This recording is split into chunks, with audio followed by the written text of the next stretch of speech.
Hi, I'm Jeff Johnson with the John Francis Foundation. I retired as a Lieutenant Colonel in the U.S. Army, and I'm using that skill to pass on my knowledge of wilderness safety on to you. Today we're going to cover the essential elements, what you need to bring with you, whether you're going on a day hike, a hunting trip, riding the trails of northern Wisconsin, or just going out and exploring the great woods. Let's get started. Navigation and map and compass. There is no substitute for a map and compass out in the wilderness.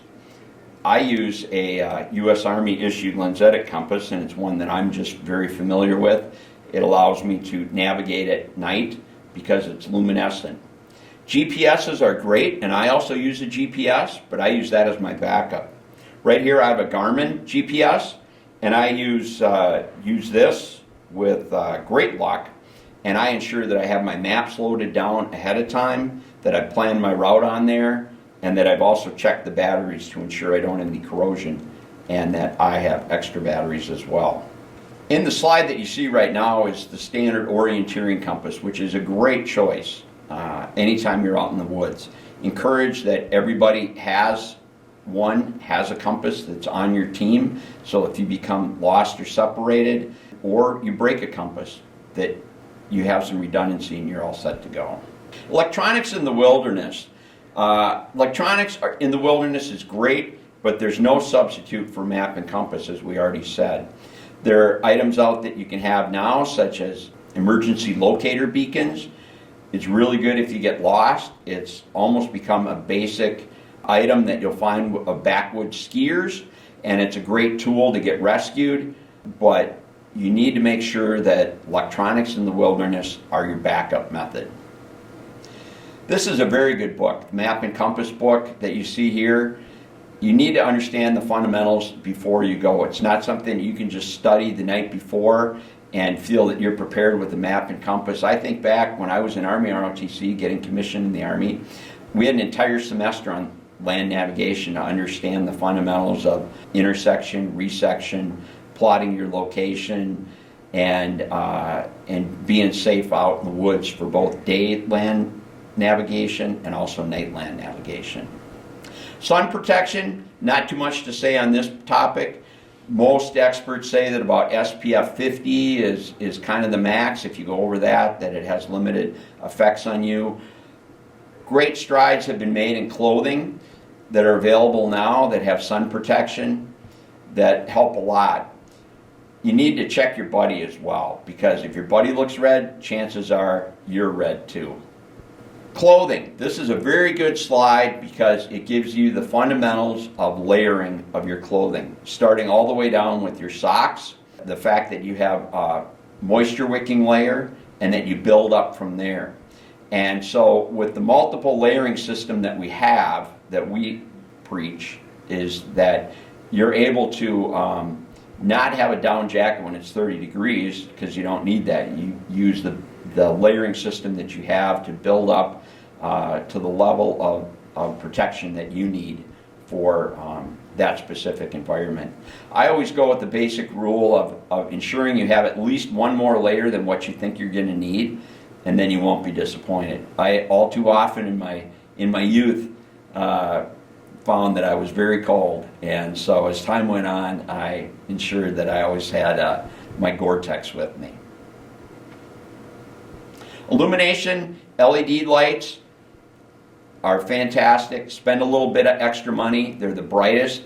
They last the longest. The batteries don't wear down as long. Be sure to change your batteries before you go, and also make sure you have extra batteries in your team. So if you're in a team of 4, it's not necessary that every single person on that team have extra batteries, but as you come up with your load plan for your trip before you go, you make sure that you do have multiple sets within your group. Also, an important point is think about what kind of batteries your Garmin takes, and try to get a headlight that matches that as well, because then you can cut down on the number of batteries that you need to take with you. First aid kits. Of course, first aid kits can be commercially purchased, such as this one right here. It's pretty much got everything you need in it.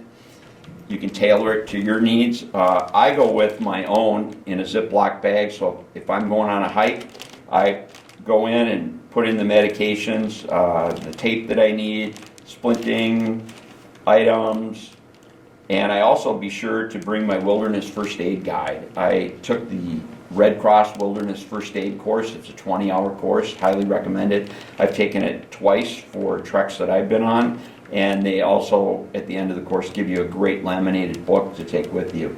So when it comes to resetting somebody's shoulder, you remember how to do it.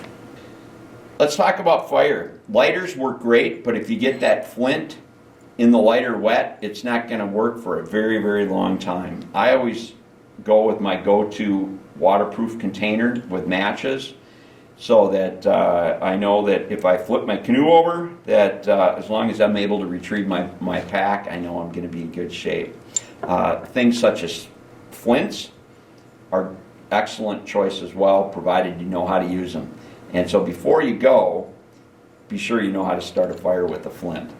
But the point of all that is ensuring that you have redundancy in your systems. Tools, in my opinion, everybody should have at least a knife with them for help with dinner preparation and cutting rope. And in your group, you should have at least one multi-tool. That can be a Leatherman. That's a very good choice, a small Leatherman. Duct tape and a small spool of wire is also very effective. I keep electrical tape on my pack, and that's my substitute for duct tape. And also rope too. You can use it on your bear bag, you can use it to tie up your canoe, and also fix your pack if needed as well. Hydration, essential component of your trip. Water purification systems are excellent now. The ceramic filters that they have in water purification systems are great, but you need to inspect it before you go, because the filter may be cracked, and you also may have mold or mildew that's in that filter as well. Where you put your purified water is important.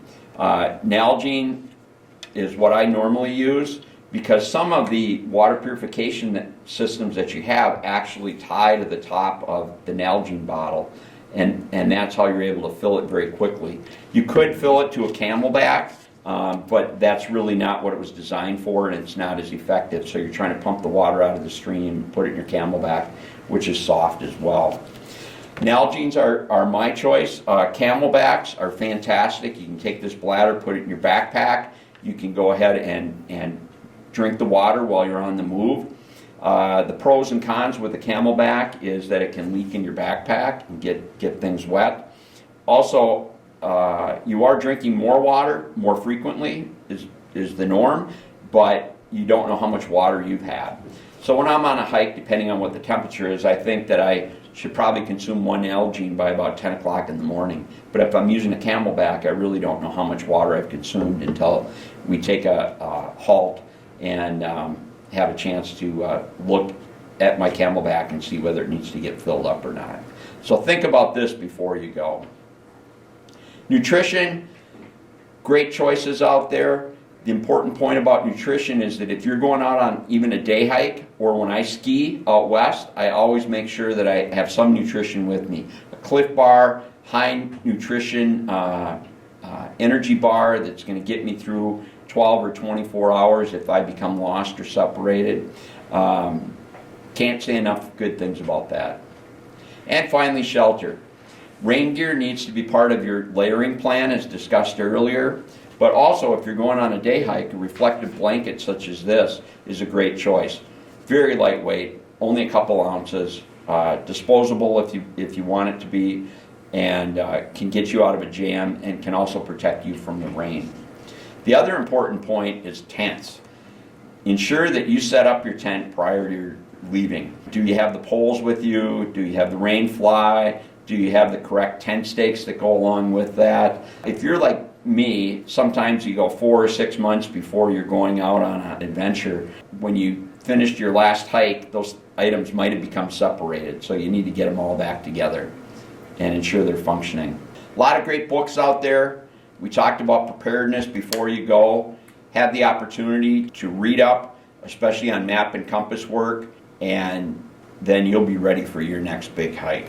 The 10 essentials. Keep this list handy. Use it in the preparation of your day hike, your next ski trip, or your big adventure, and that will help you ensure that you get home safely. Thanks for watching.